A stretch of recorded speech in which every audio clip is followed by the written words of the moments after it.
ৰাম বদতি কপিল হৰি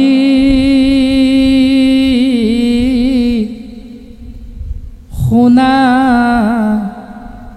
মহাসতী একবিধ মাত্ৰ পুনু নিৰ্গুণ ভকতি বদতি কপিল হৰি কপিল প্ৰভুৱে কৈছে শুনা মহাসতী সেই মহাসতী দেৱহূতি তুমি শুনা একবিধ মাত্ৰ পুনু নিৰ্গুণ ভক্তি ভক্তি বহু প্ৰকাৰৰ হয় তোমাক ক'লো কিয় হয় যে জীৱৰ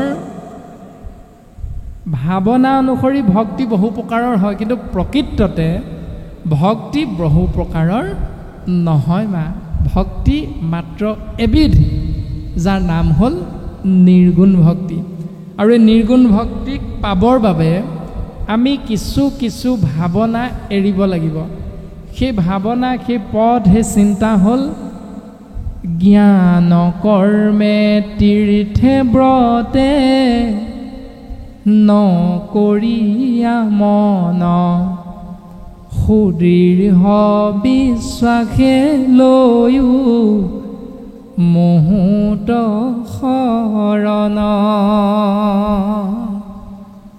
হেমা জ্ঞান মাৰ্গ কৰ্ম মাৰ্গ তুমি ত্যাগ কৰা তীৰ্থ ব্ৰত যাগ যজ্ঞ পূজা পাতল দান দক্ষিণা শ্ৰাদ্ধ পিণ্ড আদি সমস্তখিনি তুমি যদি ত্যাগ কৰি সুদৃঢ় বিশ্বাস সহিতে মোৰ চৰণত তুমি কায় বাক্য মন একচিতে শৰণে পখিব পাৰা তেতিয়াহ'লে তুমি এই সংসাৰৰ পৰা পৰম মুকুতিৰ পাত্ৰ হৈ যাব পাৰিবা আৰু গুৰুজনাই কৈছে এনেকৈ আমি সমস্তজনাই মুকুতিৰ পাত্ৰ হ'ব পাৰিম ৰাম মোৰ গুণ গণক শ্ৰৱণে তেতিক্ষণ নিষ্কামে মুহূৰ্ত যাই নিমজয় মন নিৰ্গুণ ভকতি এহি কহিলো বুজাই মই সমে ইটো ভক্তি এৰা এৰি নাই হেমা নিৰ্গুণ ভক্তিৰ লগতহে যিহেতু মই থাকোঁ গতিকে জীৱই বা মোৰ কৃপা লাভ কৰিবলৈ নিৰ্গুণ ভক্তি কৰাটো নিশ্চিত কৰিবই লাগিব বাধ্য যিহেতু মই নিৰ্গুণ ভক্তিতহে থাকোঁ কিন্তু মোৰ কৃপা লাভৰ বাবে যদি সগুণ ভক্তি কৰে তেতিয়া মোৰ কৃপা ভক্তই এই কাৰণেই লাভ কৰিব নোৱাৰে কাৰণ মই সগুণ ভক্তিৰ মাজতেই নাথাকোঁ মই য'ত নাথাকোঁ তাত মোৰ কৃপা বিচাৰিলে ভক্তই লাভ কৰিব নোৱাৰিব অৰ্থাৎ কপিল প্ৰভুৱে এই সিদ্ধান্তটো দিলে ভগৱন্তই কৈছিল একাদশ স্কন্ধত সমস্ত ভূততে ব্যাপী আছো মই হৰি সবাকো মানিবা বিষ্ণু বুদ্ধি কৰি কিন্তু সেইজন ভগৱন্তই কৈছে মই সকলোতে থাকোঁ যদিও সগুণ ভক্তিত কিন্তু মোক প্ৰত্যক্ষ ৰূপত লাভ কৰিব নোৱাৰে ভক্তসকলে কাৰণ সগুণ ভক্তিত মই প্ৰত্যক্ষ ৰূপত নাথাকোঁ পৰোক্ষভাৱে মই সকলোতে থাকোঁ কিন্তু মোক প্ৰত্যক্ষ ৰূপে লাভ কৰিব পাৰিব নিৰ্গুণ ভক্তিৰ মাজত ৰাম যেন গংগা জল সমুদ্ৰত পৰে যাই নিৰ্গুণ ভকতিয়েহি কহিলো বুজাই মোৰ ভক্ত সব পুনু নিষ্কাম হুয় ই কথা নিশ্চয় মাও শুনিও নিৰ্ণয় যেতিয়া জ্ঞান কৰ্মমাৰ্গ এৰিব, শ্ৰাদ্ধ পিণ্ড দান দক্ষিণা যাগ যজ্ঞ পূজা পাতল তীৰ্থ ব্ৰত হোম আদিবিলাক এৰি সুদৃঢ় বিশ্বাসে মোৰ চৰণত শৰণ ল'ব। আৰু শৰণ লোৱাৰ পাছত তেওঁৰ কৰ্ম কি হ'ব? সাধু সংগ অনুসৰা শ্ৰৱণ কীৰ্তন কৰা পৰিহৰা পাখণ্ড আচাৰ। তেওঁৰ কৰ্মটো হ'ব সেই পাখণ্ড কৰ্মবিলাক ত্যাগ কৰা আৰু সাধু সংগ আশ্ৰয় কৰা। আৰু সাধু সংগ আশ্ৰয় কৰিলে কি লাভ হ'ব? মূৰ গুণ গণক শ্ৰৱণে তেতিক্ষণ। যিহেতু সাধু সংগত মোৰ নাম আশ্ৰয় কৰিব পাৰিব, কিয়নো য'তে ত'তে নথাকৈ হৰি নামৰ ৰত্ন মহন্ত দোকানী কৰি ৰাখে মহাযত্ন। তাৰ পাছত মহন্তৰ মুখে কথা শুনা প্ৰথমত, তেবে সেই পুৰুষে পায় ভকতিৰ তত্ত্ব। কথা শুনিলেহে গুচে মনৰ সংশয়, কৃষ্ণৰ সেৱাতৰ ৰতি তেবেহে বাহয়। এই দৰ্শনটো যে গুৰুজনাই দিলে তাকেই কৈছে নিষ্কামে মুহূৰ্ত যায় নিমজয় মন। পোনে পোনে নিষ্কাম ভক্তি নহয়, নিৰ্গুণ ভক্তি পোনে পোনে কৰিব নোৱাৰিম আমি। সাধু সংগৰ মাধ্যমেৰে ঈশ্বৰ গুণ যশ আমি আশ্ৰয় কৰোঁতে কৰোঁতে কৰোঁতে কৰোঁতে এদিন যেনেকৈ ভোগদৈ নৈখনৰ পানীখিনি একেদিনাই গৈ ব্ৰহ্মপুত্ৰ পোৱাগৈ নাই, গৈ গৈ গৈ গৈ এটা নিৰ্দিষ্ট সময়ত ব্ৰহ্মপুত্ৰৰ লগত মিলিত হৈছে। ব্ৰহ্মপুত্ৰ নদীয়ে উত্তৰ পাৰ আৰু দক্ষিণ পাৰৰ সমস্তখিনি নৈ উপনৈৰ জলৰাশি বুকুত লৈ একেদিনাই বংগোপসাগৰত গৈ পৰাগৈ নাই। বহুকেইদিনৰ অন্ততহে গৈ জলৰাশি বংগোপসাগৰত পৰিছেগৈ। ঠিক তেনেকৈ সাধু সন্ত মহন্তৰ সংগ কৃষ্ণ নাম আশ্ৰয় কৰোঁতে কৰোঁতে কৰোঁতে কৰোঁতে এদিন সুদৃঢ় বিশ্বাস হৈ যাব। আৰু সুদৃঢ় বিশ্বাস হোৱাৰ লগে লগে সেই সময়খিনিৰ পৰা সেই ভক্তজনৰ সেই চিন্তাযুক্ত নাম বস্তুক কোৱা হৈছে নিৰ্গুণ ভকতি। এহি কহিলোঁ বুজায়। এয়াহে হ'ল নিৰ্গুণ ভক্তি। কৃষ্ণ বুলি কৈ দিলে যে নিৰ্গুণ ভক্তি হৈ যাব এইটো নহয়। কওঁতে কওঁতে শুনোতে শুনোতে মুক্তিটো নিস্পৃহ, যিটো মুক্তি বাঞ্ছাটো নাথাকিবগৈ লাগিব, মুক্তিৰ কামনাটো নাথাকিব লাগিব। এই দৰ্শনটোৰ কথা প্ৰকাশ কৰিছে। আৰু সেই নিৰ্গুণ ভক্তিত তেতিয়াহে মই ভকতজনক কৃপা কৰিম। এই দৰ্শনটো প্ৰকাশ কৰিছে। যেন গংগা জল সমুদ্ৰত পৰে যায়। যেনেকৈ গংগাৰ জলৰাশি গৈ বহুদিনৰ অন্তত সাগৰত গৈ মিলিত হৈছে, ঠিক তেনেকৈ নিৰ্গুণ ভকতি এহি কহিলোঁ বুজায়। স্বাভাৱিকতে আমি বিষয়ত থকা বিষয়ী মানুহ, সেইকাৰণে বিষয়ত থাকি অৰ্থাৎ সকামত থাকি নিষ্কাম কৰয়, সকাম নিষ্কাম দুই ফল ধৰয়। যিহেতু আমি মানুহবিলাক সকামী, তাৰমানে কিবা এটা পোৱাৰ আশা নেদেখিলে আমি ঈশ্বৰৰ নামটো নলওঁ। ঠিক তেনেকৈ ঈশ্বৰো আশাবাদী। যদি ঈশ্বৰক আমি নকওঁ বোলে নাম এষাৰ কৰিম, তেতিয়া ঈশ্বৰো আপোনাক মোক কৃপা নকৰে, কাৰণ ঈশ্বৰ নামৰ লোভীয়া। ঈশ্বৰ সদায় নামৰ লোভীয়া। ঈশ্বৰে ভক্তৰ পৰা নাম আশ্ৰয় কৰিবলৈ নাপালে ঈশ্বৰো দেখা নিদিয়ে। সেইকাৰণে ঈশ্বৰৰ কৃপা পাবলৈ হ'লে আমিও আশাবাদী। সেইকাৰণে আশা থকালৈকে আমি ঈশ্বৰ কৃষ্ণৰ কৃপা লাভ কৰিব নোৱাৰোঁ। কাৰণ গুৰুজনাই ঘোষা শাস্ত্ৰত কৈছে, নিৰাশা ঈশ্বৰক কৃষ্ণ তাহাংক সন্মুখ ভৈল, আশাক যিজনে পিঠি দিল। আশাক যেতিয়া আমি পিঠি দিম, তেতিয়াহে সেই নেদেখা সেই কৃষ্ণ তত্ত্বৰ কৃপা আমি জীৱ বা ভক্ত সমষ্টই লাভ কৰিব পাৰিম। সহজতে আমি লাভ কৰিব নোৱাৰিম। এই দৰ্শনটো ঘোষা শাস্ত্ৰ, কীৰ্তন, ভাগৱত আদিৰ মাধ্যমেৰে দুজনা গুৰুৱে আমাক সিদ্ধান্ত দিছে।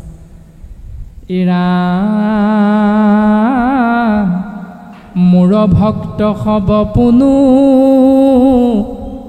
নিষ্কাম হুয়, ই কথা নিশ্চয় মাৱ শুনিও নিৰ্ণয়।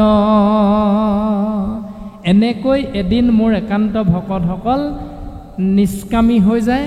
আৰু নিষ্কামী হোৱাৰ লগে লগে যিহেতু মোৰ একান্ত ভকত হ'বলৈ চেষ্টা কৰিছিল, আৰু সেইকাৰণে তেওঁলোকৰ মহান লাভ হয়।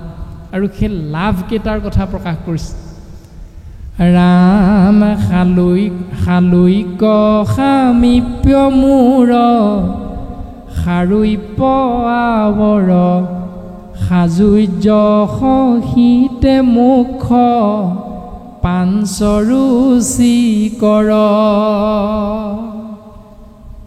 এনেকৈ শালুক্য সামীপ্য সাৰূপ্য সাজুৰ্য সহিতে মুখ্য 5 প্ৰকাৰ মুকুতিৰূপী পৰম পদ মোৰ একান্ত এজন ভকতে নিৰ্গুণ ভক্তিৰ মাধ্যমেৰে মোৰ পৰা লাভ কৰিব পাৰে।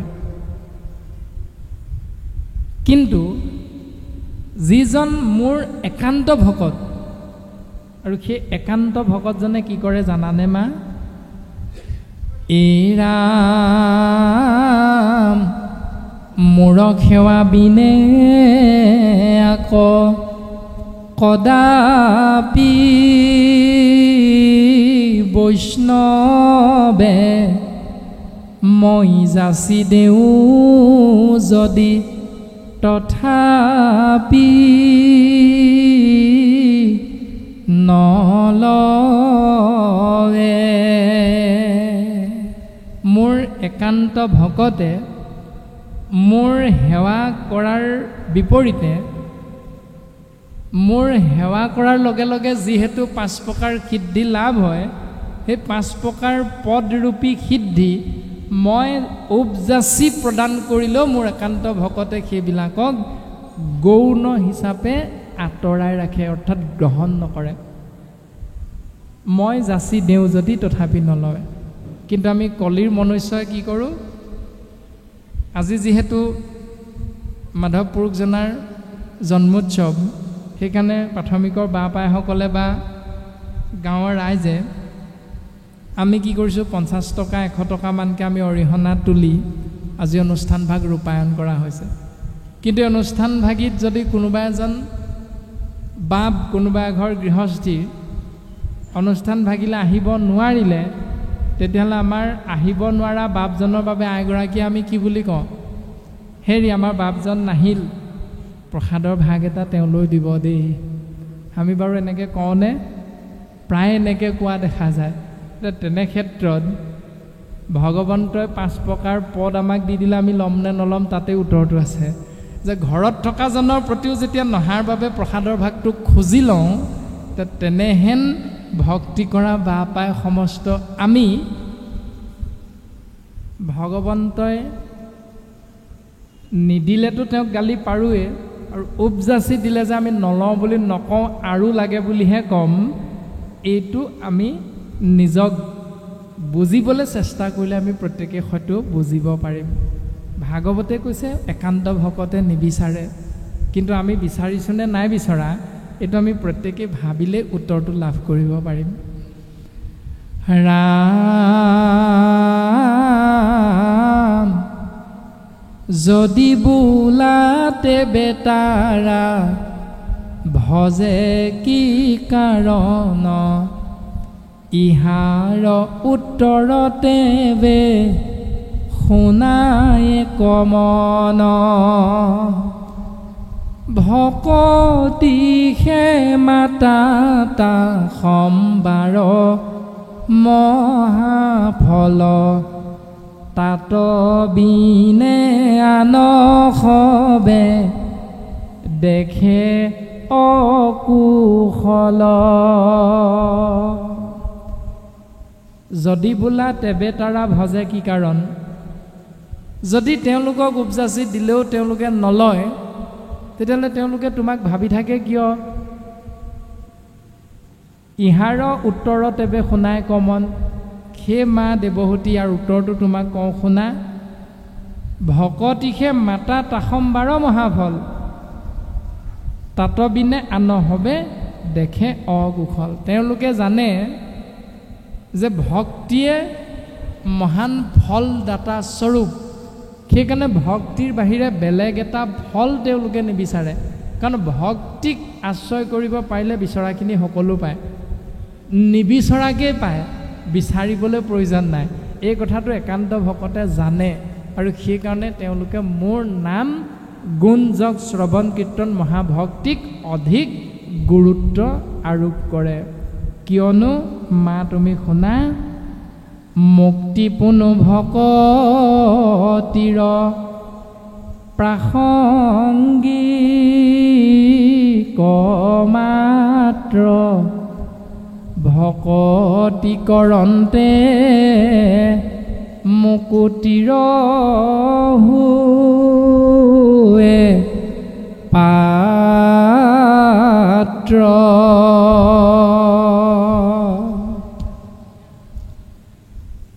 মুক্তি পোৱাটো ভক্তিৰ প্ৰাসংগিক বস্তু অৰ্থাৎ ভক্তি কৰিলে মুক্তি নিশ্চিত এই দৰ্শনটো দিছে এতিয়া ইয়াৰ উত্তৰটো আমি কেনেকৈ বুজি পাম আমাৰ স্বাভাৱিক চিন্তা 50 টকা দিলোঁ অৰিহণা নামঘৰলৈ গ'লোঁ 50 টকা অৰিহণা দি নামঘৰলৈ যোৱাৰ লগে লগে বহি থাকিলে আসনখনত আপোনাক মোক বিলনীয়াজনে দেউৰীয়ে প্ৰসাদৰ ভাগটো নিদিয়াকৈ এৰি থৈ নাযায় প্ৰসাদৰ ভাগটো দিবই কাৰণ শাৰী মূৰত আছোঁ যিহেতু বহি সেইকাৰণে বিলনীয়াই প্ৰসাদৰ ভাগটো আপোনাক মোক দি থৈ যাবই আকৌ এটা ভাগ আপুনি মই বিচাৰিবলৈ কোনো প্ৰয়োজন নাই এই দৰ্শনটো প্ৰকাশ কৰিছে ভক্তি কৰিলে মুক্তি নিশ্চিত এইটো একান্ত ভকতে জানে মুক্তি বিচাৰি ভক্তি কৰাটো হ'ল অপৰাধ 50 টকা যিহেতু অৰিহণা দিছোঁৱে নামঘৰলৈ গ'লে যিহেতু আমিয়ে সেৱকী আমিয়ে অনুষ্ঠান ভাগ কৰিছোঁ সেইকাৰণে আমিয়ে গ্ৰহণ কৰিবৰ বাবে লাল চাহ একাপ খাবলৈ চাহপাত কেইটামান অন্তত আনিছোঁ দোকানৰ পৰা মাত্ৰ নেতৃত্বৰ কাৰণে কোনোবা এজনক সভাপতি দায়িত্বটো দিলোঁ কোনোবা এজনক আনুষ্ঠানিকতা দোহাই দি সম্পাদকৰ দায়িত্ব দিলোঁ কাৰণ পৰিচালনা তেওঁ কৰিব সেইকাৰণে তেওঁ গৃহ অনুসৰি সেৱকী অনুসৰি সদস্য অনুসৰি চাহপাত কিমান লাগিব চেনি কিমান লাগিব বিস্কুট কিমান লাগিব আদিখিনি তেওঁ এটা ধাৰণা কৰি সেই হিচাপে পইচাটো গোটাই সেই হিচাপে তেওঁ চাহৰ কাৰণে যোগাৰ কৰিব জলপান যদি ব্যৱস্থা কৰা হয় তেতিয়াহ'লে জলপানৰ কাৰণে গাখীৰ কিমান লাগিব চিৰা কিমান লাগিব গুড় কিমান লাগিব তেওঁ নিশ্চিত ৰূপত সিদ্ধান্ত আলোচনা মৰ্মে এইখিনি দোকানৰ পৰা গোটাই বিটাই ৰাখিব ঘৰৰ পৰা যদি আমি আহোঁতে যদি সোধোঁ বোলে মই ঘৰৰ পৰা হ'লে একো নোখোৱাকৈ যাম দেই গৈ কিন্তু জলপানটো পাবগৈ লাগিব এই বুলি যদি সম্পাদক বাবজনালৈ ফোন কৰি আগতীয়াকৈ জনাইছোঁ তেতিয়াহ'লে সেইটো নামঘৰলৈ খাবলৈ অহাহে হয় তাৰ দ্বাৰা শ্ৰৱণ কীৰ্তন ভক্তিটো আশ্ৰয় নহয় যি ধৰণে খাবৰ বাবেহে নামঘৰলৈ আহিছোঁ সেইটো হ'ল মুক্তিৰ বাবে ভক্তি কৰা কিন্তু ভক্তি কৰিলে মুক্তি নিশ্চিত অৰ্থাৎ নামঘৰলৈ আহিলে যে আপোনাক মোক এৰি থৈ নাযায় সকলোকে একেলগে খাবলৈ দিব এইটো নিশ্চিত এইটো সকলোৱে জানো গতিকে খাবৰ বাবে যদি নামঘৰলৈ আহিছোঁ তেতিয়াহ'লে মুক্তি বিচাৰি ভক্তি কৰিছোঁ আৰু নামঘৰলৈ আহিলে যে ঈশ্বৰৰ কথা পাম আৰু ঈশ্বৰৰ কথা শুনি থাকোঁতে এটা সময়ত আমাক সেৱকীয়ে উঠাই নি চাহ অকণ যাচিব জলপান এটা খুৱাব এইটো যিহেতু আমি জানো সেইকাৰণে খাবৰ বাবে নামঘৰলৈ নহাটোৱে ভাগৱতে সিদ্ধান্ত দিছে যে মুক্তি বিচাৰি ভক্তি নকৰিবা কাৰণ ভক্তি কৰিলে মুক্তি তুমি পাবাই এই দৰ্শনটো প্ৰকাশ কৰিছে এই ৰাম ভকতিৰ আগে মাও মুখ্যকো নহয় ভকতিয়ে মোক আতি অধীন কৰয় আবেহি ভকতিৰ শুনিও সাধন মুত সমৰ্পিয়া কৰিবেক কৰ্ম গণ ভক্তিৰ আগত মুখ্য নিচে তুচ্ছ আৰু ভক্তিয়ে মোক অধীন কৰিব পাৰে মা কাৰণ মই স্বাধীন যদিও মই পৰাধীন নহয় যদিও মই স্বতন্ত্ৰ যদিও মই কিন্তু কাৰোবাৰ অধীন হৈ যাওঁ কেতিয়াবা মা সেয়া কাৰ অধীন মই মোৰ নামৰ অধীন হৈ যাওঁ মই মোৰ নামত সৰু হৈ যাওঁ মা অৰ্জুনৰ আগত ভগৱন্ত পুৰুষে কৈছিল মোতকৈ এজন ডাঙৰ আছে সেইজন কোন নাম আগে ভৈলা সখী মই ভৈলো পাছে সেহি সকল শাস্ত্ৰ নামে বান্ধা আছে। মোতকৈ ডাঙৰ মোৰ নামটো, সেইকাৰণে নাম সমস্ত শাস্ত্ৰবিলাক নামৰ মাজত বান্ধ খাই খাই আছে, নামৰ লগত বান্ধ খাই খাই আছে। কিয়নো ভগৱন্ত পুৰুষ শ্ৰী ধৰ্ম ধীতি সত্য শৌচ নীতি কৃষ্ণৰ লগত গৈ ল, কৃষ্ণৰ লগত লৈ গুচি গ'ল সমস্তখিনি। এক হৰি নাম মাত্ৰ পৃথিৱীত ৰৈ ল। কলিৰ মনুষ্যৰ বাবে এক হৰি নামহে তৰণৰ উপায় হিচাপে ভগৱন্ত পুৰুষে থৈ গৈছে। গতিকে সেই নামেই হ'ল আমি আশ্ৰয় কৰিব লগা একমাত্ৰ পৰম বস্তু। গতিকে ভকতিৰ আগে মা মুখ্য কোন হয়, ভকতিয়ে মোক আতি অধীন কৰয়। ভকতিৰ মাজতহে মই কেৱল পৰাধীন হৈ যাওঁ মা, সেইকাৰণে ভক্তিক আশ্ৰয় কৰা মোৰ পৰম কৃপা লাভ কৰিব পাৰিবা। আবে এহি ভকতিৰ শুনিও সাধন। এতিয়া সেই ভক্তিৰ সাধন মাৰ্গটো শুনা, অৰ্থাৎ ভক্তিৰ দ্বাৰা ঈশ্বৰৰ কৃপা পোৱাৰ উপায়টো তোমাক কওঁ শুনা। মুত সমৰ্পিয়া কৰি বেক কৰ্মগণ। প্ৰথম নিয়মটো দিলে যে মুত অৰ্পণ কৰি তুমি কৰ্মখিনি আগবঢ়াই দিবা। এতিয়া যদি ভগৱন্তত অৰ্পণ কৰি আগবঢ়াই দিলে কৰ্মৰ সফলতা হয়, তেতিয়াহ'লে প্ৰথম স্কন্ধত 28 সহস্ৰ ঋষি বেদত প্ৰধান বিষ্ণুৰ নৈমিষ ক্ষেত্ৰ মহাপুণ্য স্থান মান্য কৰি সুতক পাতিলা সত্ৰ তথা শৌনক প্ৰমুখ্যে শুনে ভাগৱত কথা। জীৱা কৰ্ম কৰোৱাত নাহিকে বিশ্বাস আপোনাৰ আয়ুক কৰিলো ব্যৰ্থে নাশ। শৌনক প্ৰভৃতি 28,000 ঋষিমুনিয়ে মহামানী উগ্ৰশ্ৰৱা সুতক নৈমিষ ক্ষেত্ৰত মান্যতা প্ৰদান কৰি গুৰুৰ আসনত উপবিষ্ট কৰোৱাই কৃষ্ণ কথা ভাগৱত শ্ৰৱণ কৰি জীৱন ধন্য কৰাৰ প্ৰয়াস কৰিছে। আৰু মনৰ ভাৱনাটোও কৈছে যে জীৱা কৰ্ম কৰোৱাত নাহিকে বিশ্বাস। আমি যিটো কৰ্ম কৰিছোঁ এই কৰ্মটোত আমাৰ বিশ্বাস নাইকিয়া হৈ গ'ল। এতিয়া কৰ্মটো কি? সহস্ৰ বৎসৰ আশী যজ্ঞ আৰম্ভিলো হোমে ধুমে ধূম্ৰ বৰ্ণ ভৈল কলে বৰ। আমি 1000 বছৰ জোৰা এটা যজ্ঞ কৰি আছিলোঁ, আৰু এই যজ্ঞটোৰ হোম ধোঁৱাৰ পৰা আমাৰ শৰীৰ আৰু কাপোৰ কানিখিনি লেতেৰাহে হৈ গ'ল। তাৰ পাছত আমাৰ আৰু বেলেগ এটা লাভ নহ'ল। সেইকাৰণে আমাক তুমি কৃপা কৰিব লাগে। অৰ্থাৎ কৃষ্ণ তৰ্পিয়াই আমি কৰোঁ কৰ্মযত, তাতো নানান বিঘিনি আছে জানিলো মনত। বেদশাস্ত্ৰত পাৰ্গত বেদজ্ঞ শাস্ত্ৰজ্ঞ শৌনক নামৰ ঋষিজনৰ সহিতে 28,000 ঋষিমুনি মনৰ ভাৱনা প্ৰকাশ কৰিছে।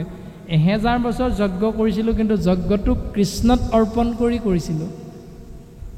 আজি আমি বুজি পালোঁ কৃষ্ণত অৰ্পিয়া আমি কৰোঁ কৰ্ম যত, তাতো নানান বিঘিনি আছে জানিলোঁ মনত।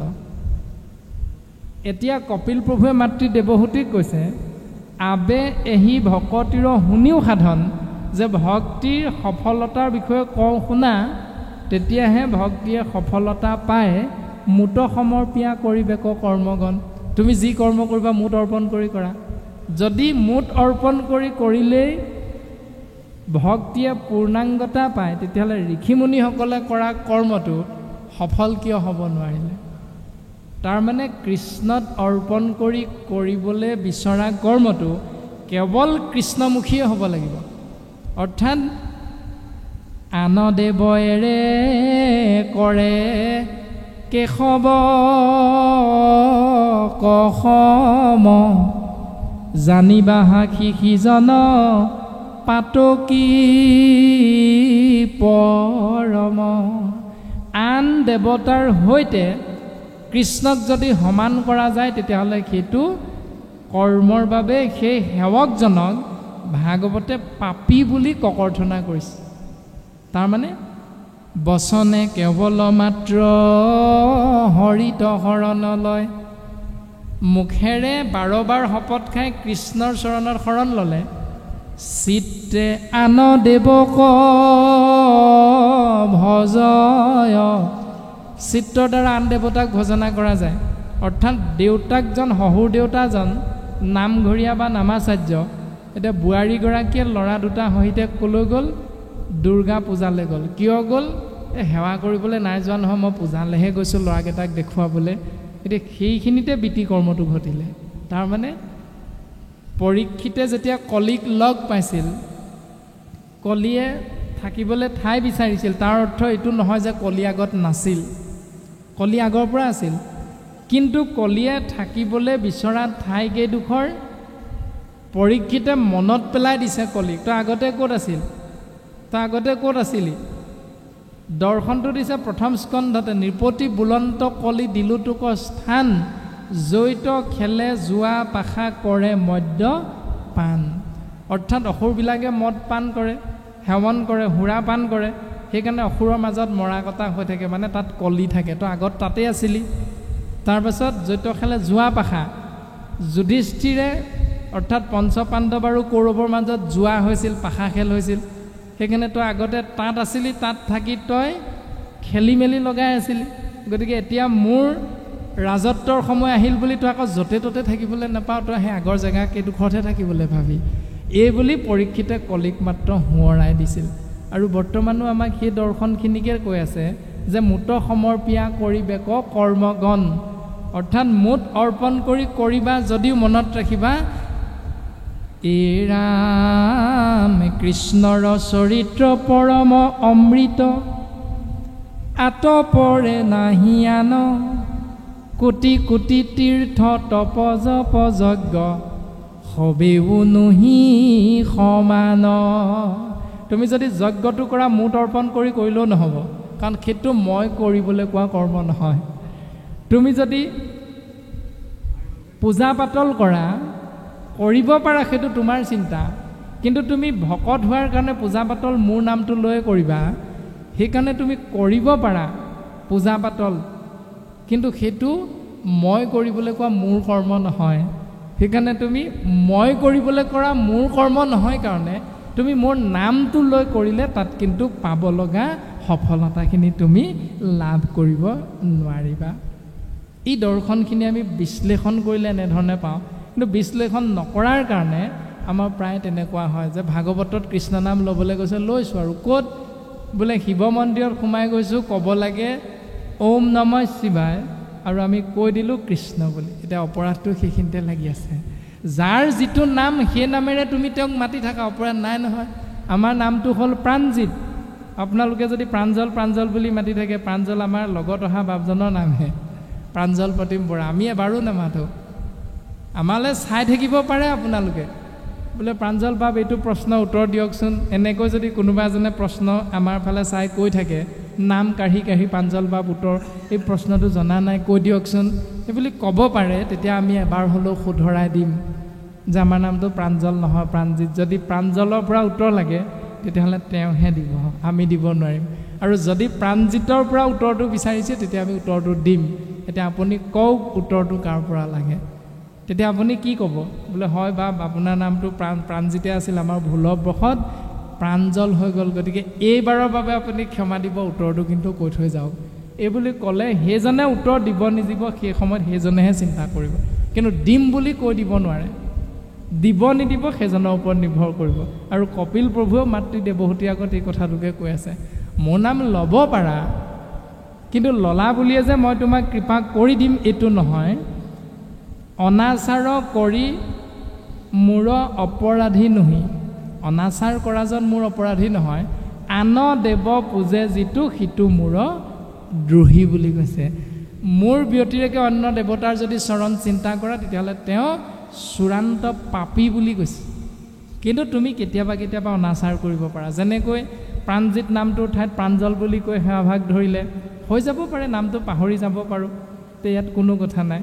গতিকে ক'ব লাগিছিল মাধৱ মাধৱ বুলি বচনত উচ্চাৰয়, মাধৱ মাধৱ হৃদয়ত, মাধৱ মাধৱ বুলি নিৰন্তৰে সাধু সবে উচ্চৰয়, সমস্ত কাৰ্যত সকলো কাৰ্যতে মাধৱ বুলি উচ্চাৰণ কৰিবলৈ ঘোষা শাস্ত্ৰই আমাক সিদ্ধান্ত দিলে। কিন্তু ৰাতি যেতিয়া দুস্বপ্ন নাশনৰ নামটো কি? মাধৱ নাম। দুস্বপ্ন বিনাশন মাধৱৰ নাম। এতিয়া ৰাতি সপোন এটা দেখি চকুকেইটা মেলি বিচনাতে মাধৱ বুলি নকওঁ, হঠাৎ ওলাই গ'ল কৃষ্ণ বুলি, কি হ'ব এতিয়া? ভগৱন্তই কৃপা নকৰিব নেকি?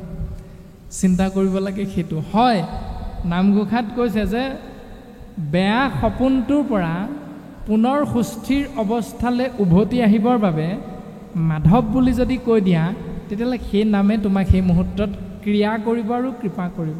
কিন্তু বিপৰীতে তোমাৰ কৃষ্ণ গোপাল গোবিন্দ ওলাই গ'ল, কি হ'ব এতিয়া? নামে ক্ৰিয়া নকৰিব নেকি? নামে নামৰ কামটো কৰিব। কিয়নো কৰিব? কাৰণ তুমি এক হৰণ মাৰ্গেৰে জীৱনটো আগবঢ়াই নি আছা, সেইকাৰণে তোমাক কৃপা কৰিব। কিন্তু সেই নামভাগীকে গৈ যদি অন্য দেৱতাৰ পূজাৰ স্থানত যদি আগবঢ়াই দিয়া তেতিয়াহ'লে সেই কথাটো কৈছে বচনে কেৱল মাত্ৰ হৰিত হৰণ লয়, চিত্তে আন দেৱক ভজয়, জানিবাহা কদাচিতো সিদ্ধি সিটো নলভয়, হৰি তাৰ সন্তোষ নহয়। হৰি তেওঁৰ বাবে সন্তুষ্ট নহয় বুলি আমাক সিদ্ধান্ত দিছে। আৰু মাতৃ দেৱহূতিৰ আগতো কপিল প্ৰভুৱে সেই দৰ্শনটোকে দিবলৈ গৈছে যে মোত সমৰ্পিয়া কৰিবেক কৰ্মগণ, তুমি যি কৰ্ম কৰা মোত অৰ্পণ কৰিবা, কাৰণ তুমি মোৰ বাহিৰে এই সংসাৰৰ পৰা মুকুতি লাভৰ দ্বিতীয় এটা উপায় যিহেতু নাই।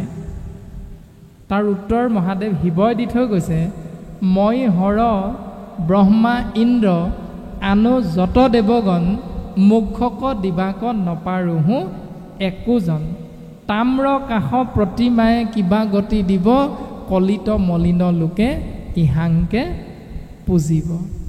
চোৱাচোন, কলিৰ মানুহবিলাক ইমানেই মলমতি, যিটো মুখ্য প্ৰাপ্তি পৰম পদ মই শিৱ, তুমি ব্ৰহ্মা, ইন্দ্ৰকে ধৰি ৩৩ কোটি দেৱ দেৱতাই আমি ভক্তসকলক দিব নোৱাৰোঁ।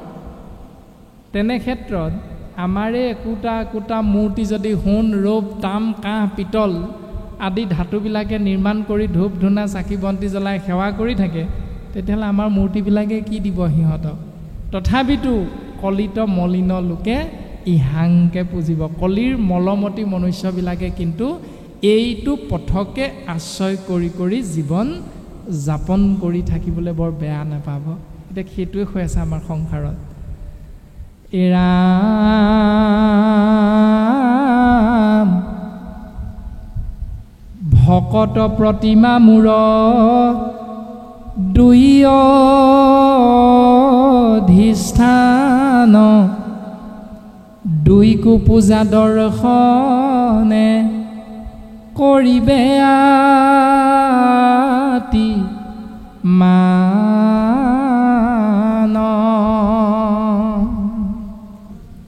অৰ্থাৎ ভকতৰ আৰু প্ৰতিমা মানে মূৰ্তি, দুই অধিষ্ঠান মানে দুই ঠাইতে মই থাকোঁ, দুইকো পূজা দৰ্শনে কৰিবে আতি মান। ভকত সেৱা কৰা বা মূৰ্তিক পূজা কৰা একেটাই কথা, সমান বুলি কৈছে। এতিয়া এনেকৈ আলোচনা আমাৰ প্ৰায় অনুষ্ঠানবিলাকত হৈ থাকে, কিন্তু ইয়াৰ মূল দৰ্শনটো হ'ল যি সময়ত ভগৱন্তৰ কৃপা বিচাৰি ভক্তসকলে যাগ যজ্ঞ পূজা পাতল কৰাৰ অন্তত ভগৱন্তই প্ৰত্যক্ষ ৰূপত ভক্তৰ সন্মুখত প্ৰকাশমান হয়, সেই সময় পাৰ হৈ বৰ্তমান কলিযুগ। সেইকাৰণে কলিযুগত ভগৱন্তক বিচাৰিলে প্ৰত্যক্ষ ৰূপত আমি দৰ্শন পাব নোৱাৰোঁ।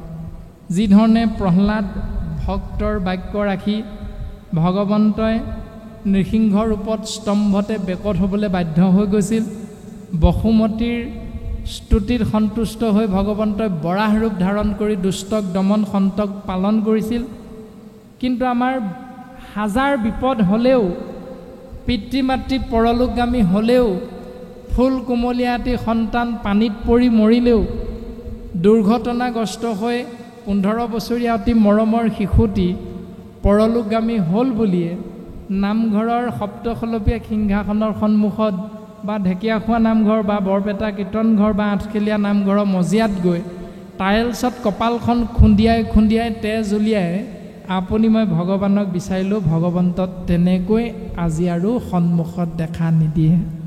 সেই যুগ নাই, সেই সময় নাই। সেইকাৰণে গুৰুজনে আমাক সিদ্ধান্ত দিছে ভকত প্ৰতিমা মূৰ 2 অধিষ্ঠান, অৰ্থাৎ ভকতৰ ৰূপটো, প্ৰতিমা মানে ৰূপ। এই বাক্যশাৰীত প্ৰতিমা শব্দৰ অৰ্থ হ'ল ৰূপ, অন্য হাতেদি প্ৰতিমা মানে মূৰ্তি, শুদ্ধ কথা, কিন্তু ইয়াৰ অৰ্থ হ'ল প্ৰতিমা মানে ৰূপ। ভকতৰ ৰূপটো হ'ল মোৰ 2 নম্বৰ, 2 অধিষ্ঠান মানে 2 নম্বৰ ৰূপ। 2কো পূজা দৰ্শনে কৰিবা অতি মান, অৰ্থাৎ হে মা তুমি মনত ৰাখিবা এজন ভকতক দৰ্শন কৰা মানে তুমি মোকেই দৰ্শন পোৱা, কাৰণ ভকতৰ ৰূপটো মোৰ 2 নম্বৰ ৰূপ। তুমি যদি এজন ভকতক সেৱা কৰা জানিবা মা তুমি মোকেই সেৱা কৰিছা। এই দৰ্শনটো কপিল প্ৰভুৱে মাতৃ দেৱহূতিৰ আগত প্ৰকাশ কৰিছে। আৰু এইখিনি কথাকে উদ্ধৱ মহন্তৰ আগতো ভগৱন্তই কৈছিল, ৰাম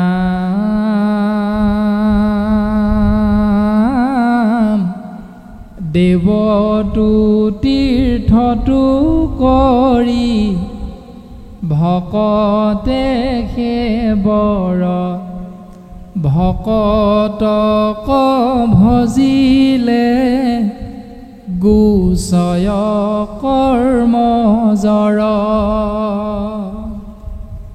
ভকত শ্ৰেষ্ঠ, ভকত শ্ৰেষ্ঠ।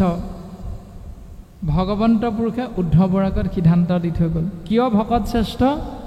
কাৰণ মই বিনে ভকতে নিচিন্তে কিছুৱান, ভকতে মোৰ বাহিৰে বেলেগৰ কথা চিন্তা নকৰে, আৰু সেইকাৰণে ময়ো ভকতত পৰে নিচিন্তু হোৱান, সেইকাৰণে ময়ো ভকতৰ বাহিৰে বেলেগৰ কথা চিন্তা নকৰোঁ।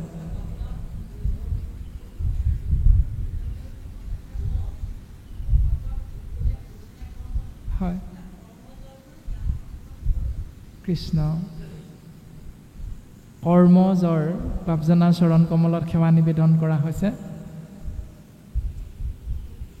কৰ্ম মাৰ্গ আৰু জ্ঞান মাৰ্গ, এই সমস্ত বিষয়বস্তুৰ পৰা উদ্ধাৰ পাব পৰা দৰ্শনটোৱে হ'ল ভকতৰ সেৱা। তাৰমানে ভকতে যিহেতু ভগৱন্তৰ চিন্তাৰেহে জীৱন যাপন কৰে, সেইকাৰণে ভকতসকলে যেবে কৰৈ আশীৰ্বাদ তেবে সেই মিলয়সিটো কৃষ্ণৰ প্ৰসাদ, যে ভকতে যেতিয়া আশীৰ্বাদ দিব, যেতিয়া কৃষ্ণৰ কৃপা লাভ কৰিব। আৰু ভকতে কৰা কৰ্ম এটাই, সেইটো হ'ল কেৱল ঈশ্বৰ চিন্তা, আৰু বাকীসকলে কৰা কৰ্মটো হ'ল যাগ যজ্ঞ, পূজা পাতল, দান দক্ষিণা, শ্ৰাদ্ধ পিণ্ড। আৰু এইবিলাক সঁচা নে মিছা, শুদ্ধ নে অশুদ্ধ, আশ্ৰয় কৰিব লাগে নে নালাগে, ইয়াৰ উত্তৰটো বুজাই দিব পাৰে কেৱল ভকতেহে। কাৰণ ভকতৰ ওচৰতহে থাকে জৈতে তৈতে নথাকয় হৰি নামৰ ৰত্ন, মহন্ত দোকানী কৰি ৰাখে মহা যত্ন। মহন্ত দোকানীৰ ওচৰতহে ৰাম নাম মহাৰত্ন প্ৰকাশমান হৈ থাকে।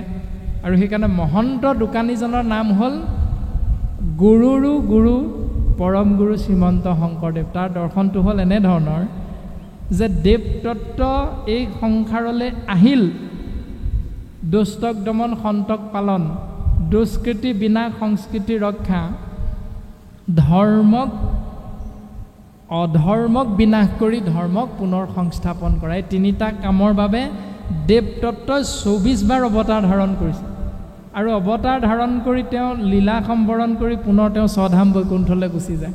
এতিয়া গুচি যোৱাৰ লগত ভগৱন্ত ক'ত নিহিত হৈ থাকে, মানে ভগৱন্তক কেনেকৈ বিচাৰিলে পায়, উত্তৰটো হ'ল নামৰ দ্বাৰা বিচাৰিলেহে ভগৱন্তক পাব পৰা যায়। তাৰমানে স্বৰূপ এৰি ভগৱন্ত নাম তত্ত্বত নিহিত হৈ থাকে।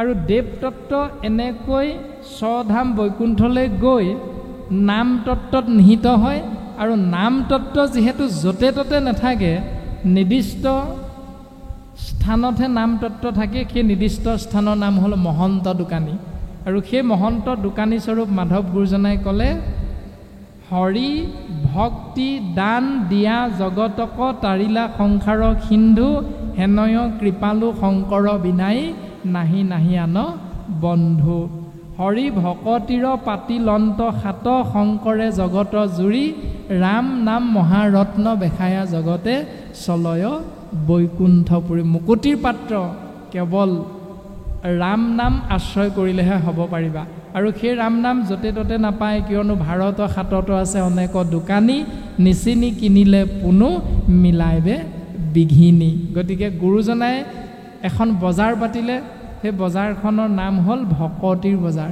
আৰু সেই ভকতিৰ বজাৰখনত ৰাম নাম মহাৰত্ন পায় আৰু সেই ৰাম নাম মহাৰত্ন বেখায়া জগত বৈকুণ্ঠলৈ যাব পাৰে কিন্তু গুৰুতত্ত্ব 120 বছৰ কাল প্ৰায় সংসাৰত থাকি তেওঁ বৈকুণ্ঠী হ'ল দেৱতত্ত্ব নামত নাম তত্ত্ব গুৰুতত্ত্ব গুচি গ'ল তিনিটা তত্ত্ব ক'ত বিচাৰি ঘূৰিম এতিয়া আউনীআটী সত্ৰলৈ যামনে বৰবেটা সত্ৰলৈ যামনে আঠখেলীয়ালৈ যামনে ঢেকীয়াখোৱালৈ যামনে ক'লৈ যাম এতিয়া তিনি তত্ত্ব বিচাৰি শাস্ত্ৰই ক'লে দেৱতো তীৰ্থতো কৰি ভকতেহে অৰ্থাৎ সেই তিনিও তত্ত্ব আহি একঠাই হ'ল সেয়া হ'ল ভকত তত্ত্ব কাৰণ য'তে ত'তে নাথাকে ভকতে ভগৱন্তৰ নাম লয় সেইকাৰণে ভগৱন্ত নাম ৰূপত গুৰুতত্ত্ব আহি ভকত তত্ত্বৰ লগত একঠাই হ'ল আৰু সেইকাৰণে ভকতেই তিনিও তত্ত্বতকৈ শ্ৰেষ্ঠ আৰু ভকতক সেৱা কৰা মানে নাম সেৱা কৰা হৈ যায়